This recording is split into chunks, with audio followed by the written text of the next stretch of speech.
And if you're like me, you began to wonder, what does that mean? How is it going to affect individual households? How is it going to affect me personally? And so I reached out to economist at the Central Bank of Barbados, Dr. Kevin Greenidge, who graciously agreed to have a chat with me so I can ask him the questions that both you and I have. Good morning, Dr. Greenidge. Good morning, Carol. Thank you for having me. Thank you so much for agreeing to have this little chat. So, did I say it correctly that yesterday Barbados entered an IMF agreement? Let's look at the technicalities of that and explain it to us.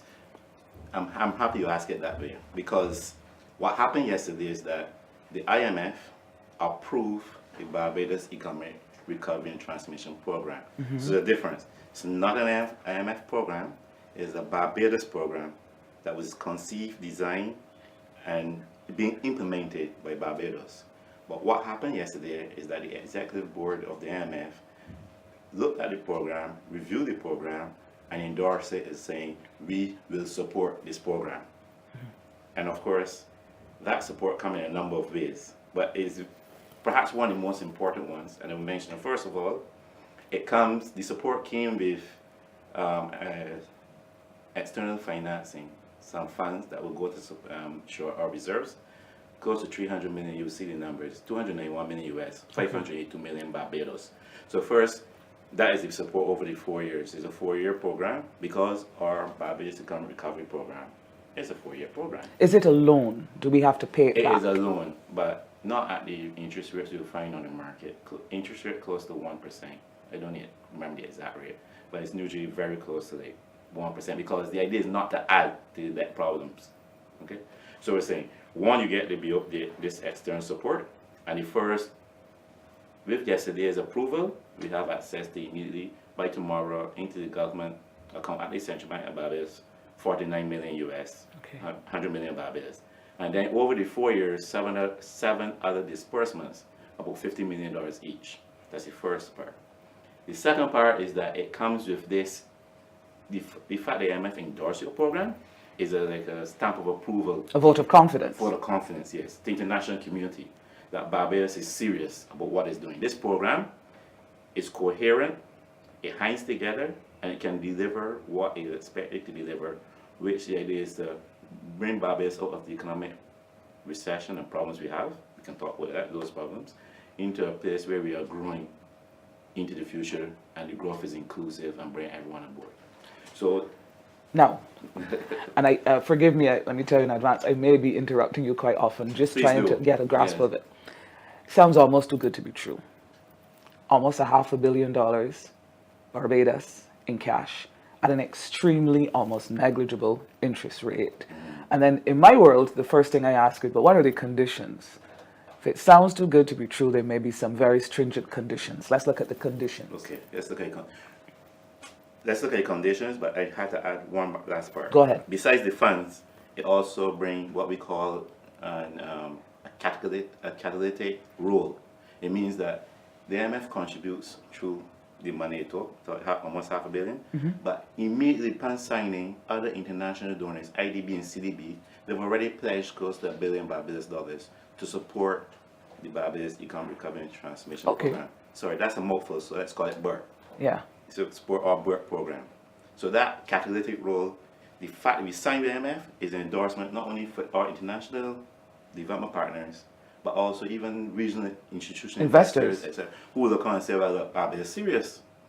This program is endorsed by IMF, because the IMF will not endorse a program that does not hang together, does not have credibility or commitment. Right? Conditions. Conditions. So we always say about IMF conditions. Really, when we laid out the BERT program, which is to get the Barbados economy growing, one of the major problems we have really was the fiscal. Over the last, since 2007, the fiscal deficits have primarily has averaged 7.5% of GDP over the period, which means English. Okay, it means that between the government revenues and expenditures, it's always running a gap, and this gap is in the red. Imagine you're going to your bank and you're getting your income, but your expenses, food, everything, you're always in the red. And of course, red averaging, we usually rate by income, GDP is income of the country, that averaging 7.5. Countries in our size tend to run maybe 2% deficit. And then, because you're running that, it means you've got to build debt every period to accommodate that living beyond your means. So the debt accumulates. Debt accumulates. So our debt moved from really 75% of GDP in 2007 to 157% of GDP. We had the third highest debt in the world after Japan and Greece, and that's different. Okay. Small country can't carry the amount of it. Is that you're having your income and your debt, when you finish everything, your debt is more than your income. You have to keep borrowing. So you can see the spiral. Okay. Our debt became unsustainable, the fiscal became explosive. Deficit, unsustainable. So we set in the work program our own conditions and targets that for us to restore Barbados, we're gonna fix the fiscal. Okay. So we're gonna improve the fiscal position, and in economics we're saying we're moving from a primary balance of 2% deficit, 2% to this end of March this year, 3.5% to 6% the following fiscal year, and we will maintain that position. Why that? Because that is the size of deficit we can comfortably afford that will restore. So we can manage. Yes. That now becomes a target under the supported program. So IMF doesn't give us a target. We set our target, and then they say, okay, so you set this target, we're going to hold you to this target. Okay. When you meet this target, you get another disbursement. That is one target condition. Another one will be the fact that to accommodate that fiscal unsustainable position that existed, we had to borrow from the banks, borrow from everybody, and finally we keep borrowing from the central bank. And the central bank keep pumping money in this unsustainable position. So now we're putting a cap on central bank financing, because we don't want to go back here again. That cap becomes a condition. Understood. That was unsustainable. We keep borrowing our way out.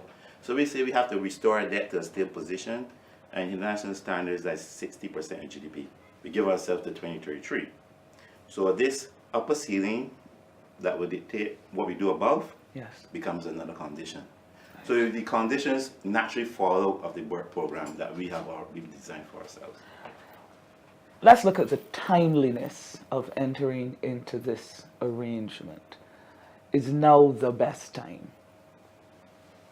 Carol, the honest truth, and I'm a technician, so to speak, I'm not a politician, but we should have entered this program after the economic recession, global financial crisis happened in 2008. We responded not necessarily appropriately on the fiscal. When you have a recession, global recession, the fiscal should have contracted a bit, because you had a shock to your income.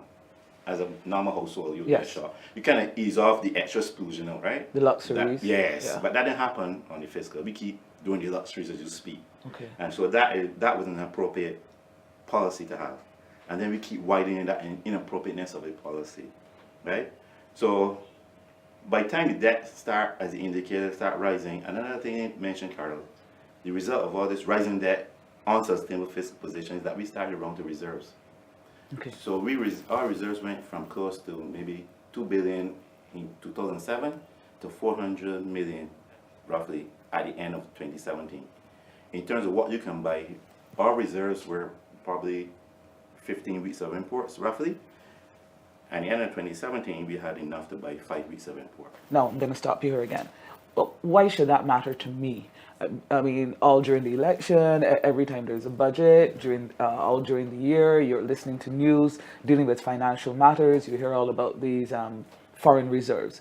Why should that matter to me? It matters so much, Carol, especially in a small country of Barbados, because everything basically we import. Okay. Because from everything in this room, they're imported. So if you want to buy whatever, say rice, we don't produce rice. And the only way we can trade with the rest of the world is through foreign currency. So you take $100 to buy a bag of rice and you bring it to the central bank, we give you 50 US, you import. Okay. So without the reserves being available to meet the import demand, then we would start to not have enough. And I'd be feeling it in my quality of life. Your quality of life. And it can even get worse, because let's say we started around 400 million at end of May. We had a debt payment coming in June, a loan that we owed, which was a significant amount. Then we had our prices increasing. If we had done nothing to change our trajectory, I'm pretty confident we have run out of reserve right now. Which means shelves are bare. Shelves bare, you can't find nothing to eat. Not only that, this exchange rate, I'm close to 21 years old, which I've known all my life. US, if we're talking. It's not displayed yet, but So all my life I've known this fixed exchange rate, and I believe it has been an anchor of stability for Barbados. That's the 2-to-1. 2-to-1 peg All right. that we all know and love. Right. And we sacrificed, remember in 1993, 8% salary, 3,000 workers going home to protect that because we believe it's an anchor of stability. Yes. People might have different views of that, but the point is that's what we've known, right? If you run out of reserves, that rate no longer remains. That peg will go. That's automatic? Yeah, because how does it work? The peg work because you come to central bank and say you want $100 to buy some imports. They give you. The day the central bank cannot give you the $100 because they have no reserves, you can go down Broad Street and you can go to a taxi file or something and say you got $100 US. Black market. Man say, listen, not 2-to-1 now, 225. And that fellow said, listen, no, 225, I can give you 250. And the people start bargaining. The 2-to-1 is no longer holding. I understand. So the rate starts sliding. You remember the Guyana experience with us who old enough and Jamaica, this continuous slide. Jamaica rate was like us in the 70s, now they're 140 or something. And then you can't get back. It's almost impossible to get people back. People start wondering, well, if they slide in the first place, what confidence they have they're going to get it back to fix? I understand. So we lose a very important anchor of stability for our economy. And you will feel it in the prices, in the supermarket shelves. You see all over. Quality of life would deteriorate significantly if we don't lose reserves. Someone is going to ask, but was, as we put it, going to the IMF the only alternative? Could there have been another alternative? The IMF, the IMF was set up exactly for this situation. It is the premier financial institution in the world. 190 countries roughly signed on as signatory to the IMF. When a country getting significant, severe external difficulties as we have, because you have no reserves basically running out, the IMF is set up to come in and help you to fix it. What it brings is this confidence I spoke about earlier. Because who is going to believe that after 10, 12 years of economic, we call it lost decade, we grew zero growth economy. The decade that we share among ourselves did not grow in the last 10 years. Our deficits, fiscal discipline is non-existent. We almost ran out of reserves, and our debt went through the roof. So who out there is going to believe that Barbados on its own is going to do this thing? So you need someone to come and say, look, I've reviewed what they've said they will do, and we are endorse it. And we have all this expertise behind us. So if we say they're going to do it, not only that, we're going to put some teeth in the game, some skin in the game. We put some money on the table. Okay. We got to get back with money too. I mean, speaking from an MN perspective. Yes. So it's bringing this measure of confidence. So they now immediately development partners, they worry about the concept, then Beijing serious about what they're doing. Then Beijing seriously about building Barbados, about getting the economy fixed and getting this show on the road. It is a significant achievement, Carl, but the hard work now begins. Now, let's look at that. Let's look at the pros and the cons. Because for the average person like me, when you think of the IMF and an IMF program, the next thing you think of will be a period of time when things are hard. So let's look at the cons first. For what do we have to brace ourselves? To brace ourselves? Yes. Okay. Carol, when you just made the beginning, you says government central bank. But to be more specific, I'm working in the IMF. I've been working for 7 years there. So I've seen many programs and reviewed many. I'm on secondment to the government of Barbados and an advisor. Oh, so okay. I tell you about programs. Now, the program we developed, because listen, Carol, if you're sick and you come here Barbados and you're sick for a while, you go to the doctor. You don't get doctor give you an injection, you walk out and doing cartwheels. There's a time of recovery and restructuring, so we're going to go through a transition period. And that transition period means, because part of our program is modernizing our public sector, etc. There's going to be a period where things are going to feel a little tough, maybe a few months or so, a year. But the beautiful thing that we're going to come out of this. And in realizing that a program, any recovery program, not MS support, any program, the first word is recovery or transition, right? You have to recover.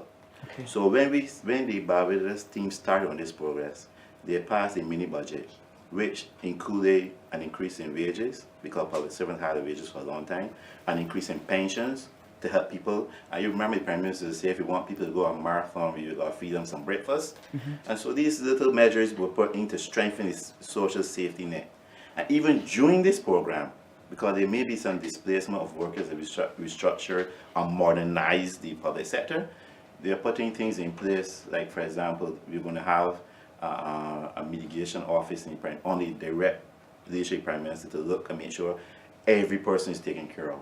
So there will be an initial period, but you can hang my hat, and I don't have it here, but you can hang my hat on this.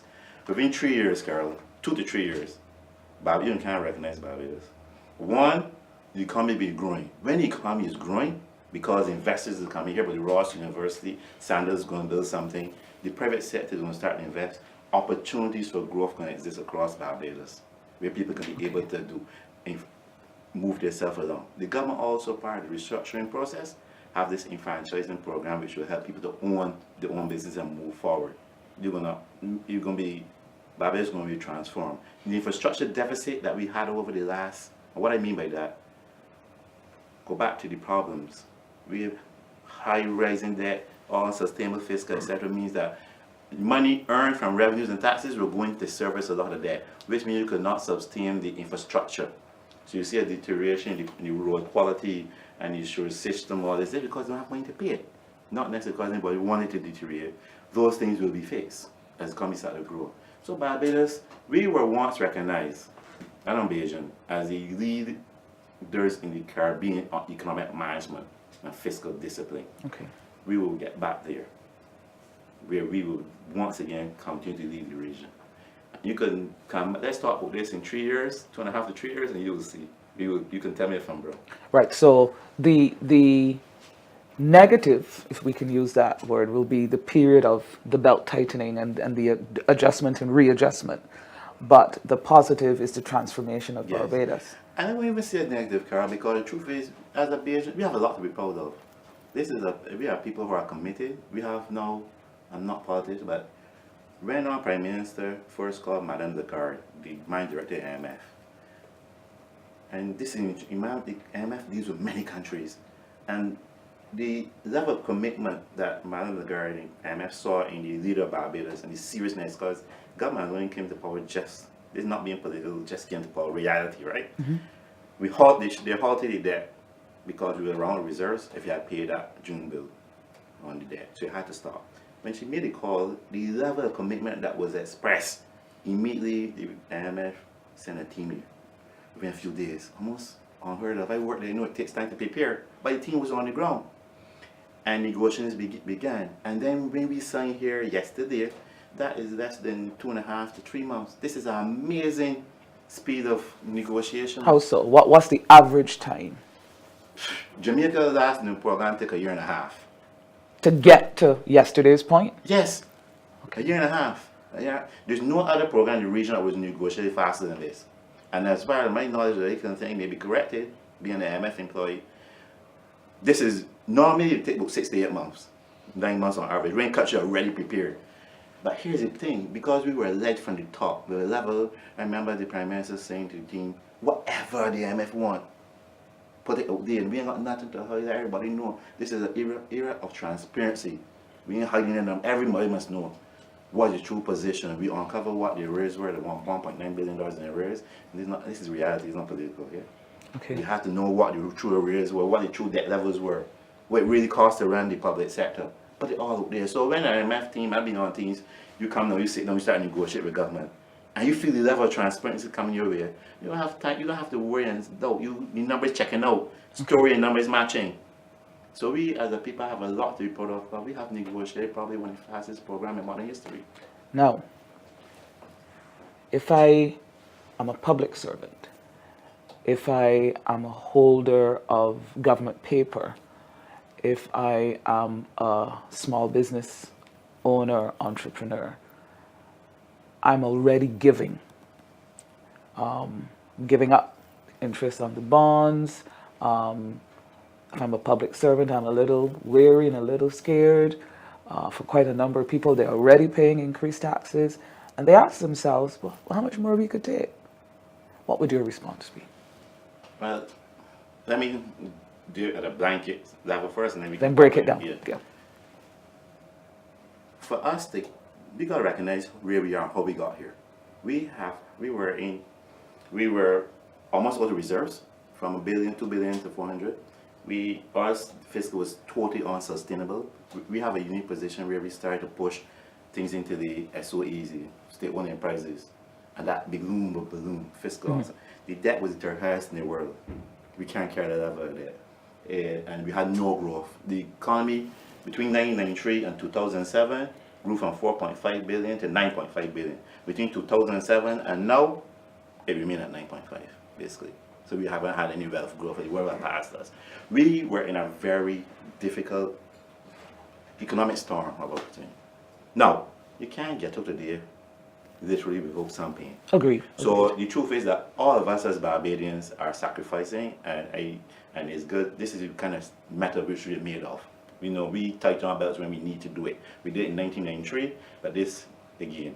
So at that level, that's the case, and something which can be proud of, and that's the commitment we are showing. Right. Now, in terms of, for example, the bond, you know, you had to do the exchange. I know one of the issues that have been a lot of persons' mind, the pensioners, for example, individuals. Yes. Right? What's happening here, I think it needs to be made clear. The way we have restructured the debt is that they're bringing the old debt instrument, treasury bill, treasury note, what you have, and you exchange it for a new debt. Of course, because we are recovering and we're now trying to fix the fiscal, you can't pay all one thing. So you try to stretch it out over a period of time. But they're not losing. I think that's what people want to find out. If you invest 10,000, you will get back the 10,000 investment. You also get back interest, but the interest will be slightly less than you had before you're getting, and estimates suggest maybe as much as maybe 25% less. But you're getting back both principal and you're getting back principal and some interest. Yeah, some interest. And you can get back, before you had to wait the end period to get the principal, you can get it like 4 times a year. You get some principal and some interest. Okay. So we are dedicated to do that. That's what's going to happen. The other thing that you should know is that the savings bonds, which is usually held by even the lower income segments, are not even being touched. That's being excluded. So if you have saving bonds that's not unscathed, right? Exactly. I'm a public servant. I frighten. Again, I would say there's no need to be frightened. First of all, we are approaching, now you know persons talk about cut 5,000, cut 4,000. This is not a numbers game. I can tell you it's not a numbers game. Because if you just, I put it like this, you go to the doctor tell you, listen, not you in person, but a person go to the doctor, they want to politically correct. And the doctor say, listen, your height ratio is totally out of whack. You're too heavy. Gotta lose some weight. Now you go on cut off a leg. You'll be lighter, but that doesn't solve the problem. So what we are doing is in modernizing, going through every SOE, every government department, and looking at efficiencies in terms, for example, are we doing what we need to do in a modern age? Stenographers, whatever. Is the post and what we are doing what is needed to take us where we need to go? You understand? Efficiencies, are there efficiency gains because of duplication of processes, because of lower costs can be halved by doing it better, employing more technology? So when we go through this process, there may be displaced persons, but you're nowhere near those numbers. And the focus is not a numbers game. The focus is to make sure that this public sector, which has become so unsustainable since 2007, is made sustainable, fit for purpose, the Prime Minister used, to take us where we need to go, right? Because when it becomes unsustainable, it's a drain on the rest of the economy. And you don't have to, it sucks the resources out, so to speak. You don't have money to do what you need to do, so you need to fix that. Now, persons, of course, you recognize there'll be some displacement. And so what the program did is put together a social safety net which will help persons through, I mentioned the mitigation office of the Prime Minister's leadership, which look at every individual to see exactly what's there.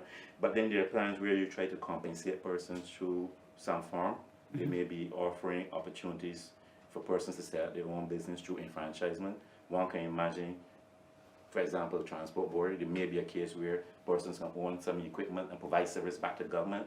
I think so. The different programs, and then one thing the program is also doing is digitizing the entire public sector. Okay, coming into the 21st century. Yes, so we all work with iPhones, iPads, everything that we are not using technologies we should get really paper. That digitization project, which we hope to get started soon, will need persons to be part. So the idea is that some of those persons who is displayed can be part of that process. And while that's happening, there's a training fund that has been developed over the years, 30 million or so in that, where persons can be trained to provide service in a new, digitized, modernized public sector.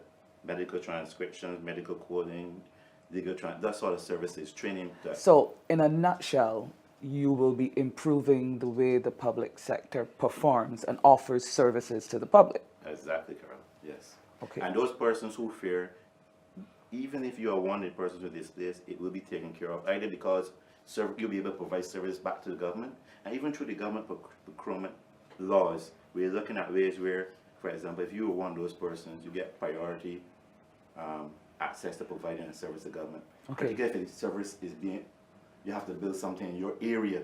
So the thing is that you have to approach this in a more caring approach. It's not about cutting them and say, well, go home, we talk to you later. No, it's not about that. At the same time, don't forget the private. Remember, you have a growth element of it. We're trying to encourage private sector. People low to come and invest. The Ross University, Sandals, and that will also Job opportunities. absorb jobs. Yes. Yeah. Now, for skeptics, and there are a lot of us out there, we go, again, this sounds too good to be true. We've heard similar promises from governments before, and look what happened. So let's talk about communication and interacting with the public so that we feel a sense of endorsement, and we're going to go along on the journey with you, the technocrats, you, the government. Because I think that's very, very important. You're absolutely right, Carol. First, I believe you probably would have noticed, as I said from the beginning, even with the engagement of Barbados with the rest of the international world, everything was put out. It's not like, yes. And I believe the public will already be feeling a level of transparency that they feel, because in absence of knowledge, you're right, and absent information, people form opinions. Now, one thing is, again, if you go back to your original question, the significance of the IMF approval of the program means that even if you doubt what people locally are saying about the program, you have an international institution with a lot of credibility saying this can work. Yes. But what is needed now is for all of us as Bajans to rally together to do what we can to get the economy going. In other words, we all got to start to think about, within the area, how we can improve what we are doing, our processes. Yes. Yes? We all got to look for each other too. If some person, you got to take care of each other. We're all in this together. Okay. Barbadian, I'm Bajan, and we are proud people. And we are very patient. Right? And I believe that if we all stick together and work together to implement this program, we're going to finish debt restructuring now, then there's the transformation of the economy in terms of the modernization in the public sector, then there's the brain on removing impediments like improving town country planning, improving processes that report, different things that will impede the business processes. If we all work together and try to champion, we can get this together. Oh. One of my favorite intros to a difficult question. Someone may ask, once again, sounds good, but I want some timelines.